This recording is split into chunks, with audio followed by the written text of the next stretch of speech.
felt like a normal pose. Well, today I'm going to be deadlifting. I have a friend with me. I love to train with people.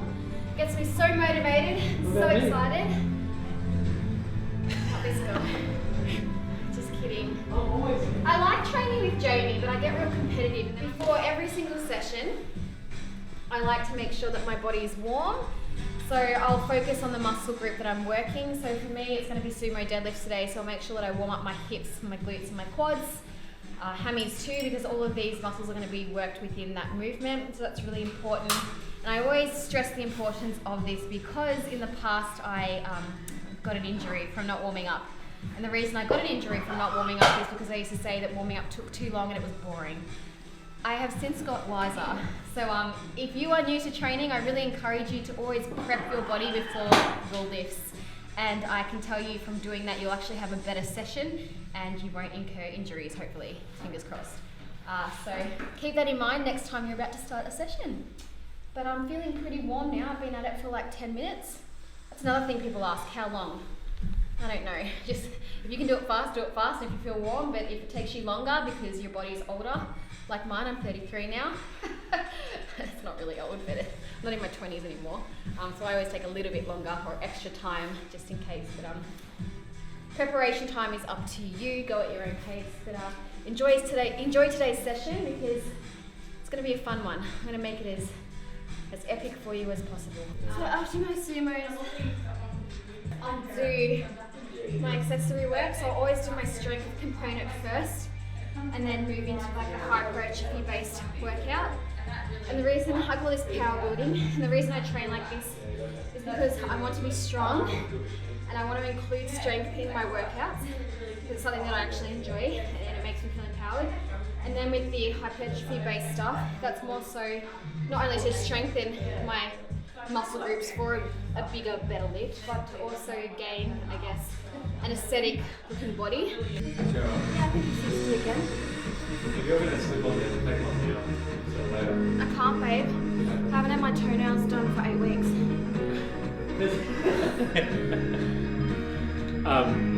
Do you know this is the first time I've seen my actual nails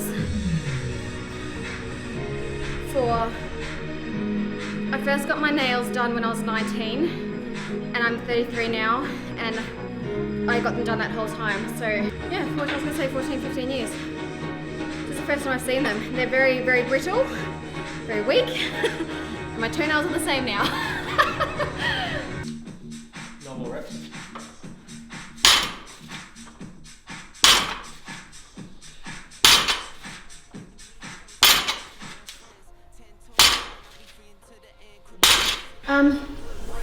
Put weight on the bar. Add it up, bankroll, euro, peso, add it up, I'm just doing me, everything is on me, oh you matter what, add it up, bankroll, euro, peso, add it up, I'm just doing me, everything is on me, oh you matter what, add it up, told her if it's all me, everything is on me, gon' back it up, matter what, told you I'ma do me.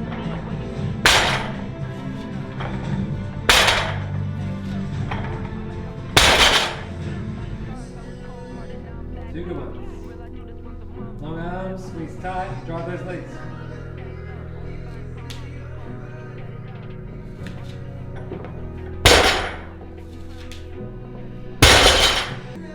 How's that looking? Feel again? I need to see that my bottom's staying down. So another thing that I like to do when it comes to my training is filming it isn't just for Instagram or to get likes. It's actually so I can go and reassess and have a look at what I'm doing so that I can do it better because I need to visually see because things may seem different to how they're actually looking. So I'll go back. If you don't have someone filming you, you don't need it. Set up a tripod, lean in on something. You can do it that way as well. So what I'll be looking for here is as it's heavier, my aim is to keep my bum down. And sometimes I notice when it gets heavier, I'll sometimes come up bum first and pull from my back. And so if I see that happening, when I go back to lift, that will be a cue in my head is to keep my chest up and my bum down. that's going to help me move more weight. So my legs are stronger than what my back is, so I want to make sure that I'm utilizing these guys to lift the weight. So this looks pretty alright from what I can see. You'll notice that my bum stayed down. On the second rep, however, tiny little pop, it came up just a little bit. So now I'll be mentally aware of that and make sure that it doesn't happen on my next lift. So recording yourself can be really handy when you're trying to get better at something and really nail your form, because it's a lifting game, and it takes time and practice and over and over and over until you get it. And I'm still learning. Like every day I come in here, I'm correcting something and refining something. So that's another important thing when it comes to lifting. We're not all heroes. Jamie's a hero. My hero. My inspiration.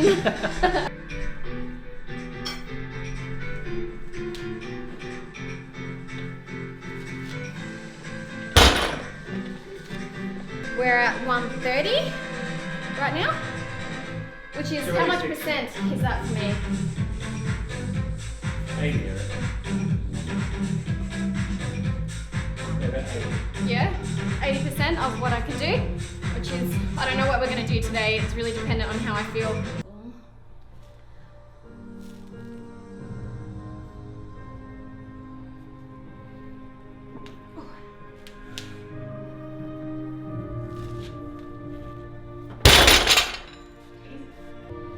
So like I was mentioning before, as it gets heavier, what will happen is you'll get in a good position, but you'll pull the weight, and as you pull the weight, you'll end up tipping forward and your butt will kind of come up first, and then your back will try and pull the weight. Whereas if you stay upright, you're going to use your legs as leverage and your bum will stay down. That's what differentiates the sumo and the conventional. It does, because obviously with the conventional, you're more bent over. But it's funny, when I see a lot of people do sumos, I call it the conventional sumo, because they get wide, but yet their back is still the same. And I just wish a lot of people knew that little change of shift of gravity and how much difference it can make to your lift. So important. That's what differentiates. That's what sets apart the two. So we're just going up in ones to see what I want to do today, to see how it feels. This is 150.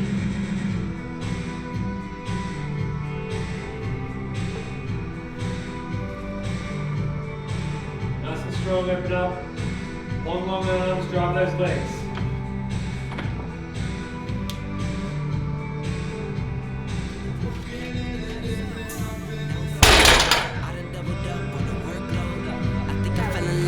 Bankroll, pray up, get money, then we lay low, Add it up, bankroll, Just to break it down, I stopped at 6. It slipped away from my body on the 6th rep. Jamie, you probably would have noticed. Because when I dropped it, and I dropped it without having tension on the bar, it bounced away. So when I had to pull it again, it was too far away, and then I had to pull from my back, and it wasted a lot of my energy. So I stopped at 6. I'm gonna catch my breath. If it didn't travel away from my body, I could have probably got, I don't know, maybe 1 or 2 more. So now I'm gonna be focusing on some hamstrings, glutes, so a bit of the lower body, just really pump it up, finish it off, get my blood pumping, muscles firing, put that on a t-shirt as well. Get your blood pumping, muscles firing. I've never known how to flex these things. You know who tried to teach me? Yeah, from posing to the side. So you put this foot this way, right here. That one? Yeah, and then this one, put right in the middle. Push this knee into this hand. Yeah, push it through there. Yeah. Oh, who's there? He tried to teach me, but I really don't know how to do it. Is that it? No.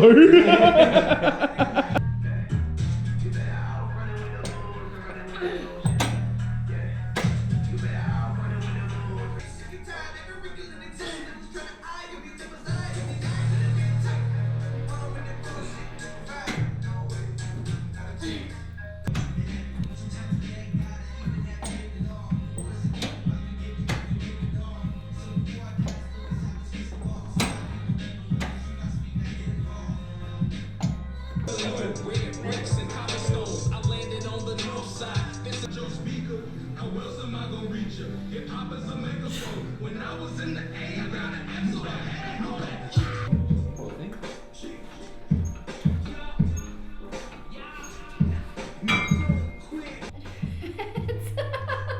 Are you going for reps? The hamstrings are pretty fatigued, so the aim is 15 reps, but I only got to, I think, 11, and so then I decided to keep the muscle under tension still instead of stopping and do partial reps to still activate and burn. And that traveled to my glutes, which is still sore from Wednesday, so that was like pain, like 100% pain. That's the key. You want to do more reps. You want to do more reps, and you just don't quite have it there. Partials all the way. I have a brand new machine, which has never been featured on YouTube before, so you guys are in for a treat. This is the Booty Builder. And the reason I got this machine is because I've been hip thrusting to grow my glutes. It's a really good glute strengthener, but I felt like it put a lot of pressure on my pelvic floor, or on this area here.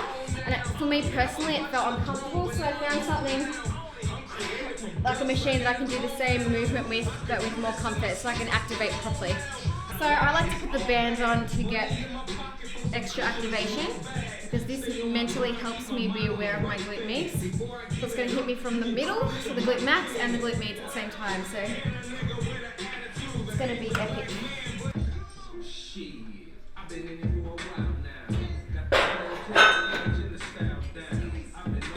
Normally I do like 15-20 reps, but already, can you see how I'm a bit uncomfortable? That's because my glutes are actually on fire. If you don't have this machine, but you do have a bar at home, you can do hip thrusts on the bar, you can do it from the ground, or you can rest your back upon a chair and do it that way. It's really up to you. This isn't a necessity. This is just something that I have got for me personally that I really enjoy. So don't feel discouraged when it comes to hip thrusts if you have a bar. I've been doing a bar for as long as I can remember, and it's perfectly fine. That is the end of my session. I actually trained with one of my friends, Kate. Come, Kate, come.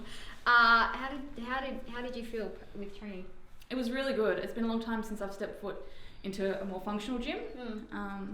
Been very, very sore tomorrow. Oh yeah, she used the hip thrust machine, so she's gonna be very sore. I did deadlifts, you didn't do deadlifts, so we did a couple of different things to suit our own goals. And that's how it should be with training. If you are training with a friend, sometimes you can do it together, other times you can just do your own thing and just be in each other's company, so that was fun. Try and pump out as much content as I can, and I always enjoy reading your comments and hearing what you think. If there's anything that you want to see, drop it below. Other than that, if you're not subscribed, please do so, and I'll catch you on the next video. Then we lay low. Add it up, bankroll, euro, peso, add it up. I'm just doing me, everything is on me. Oh, you matter what?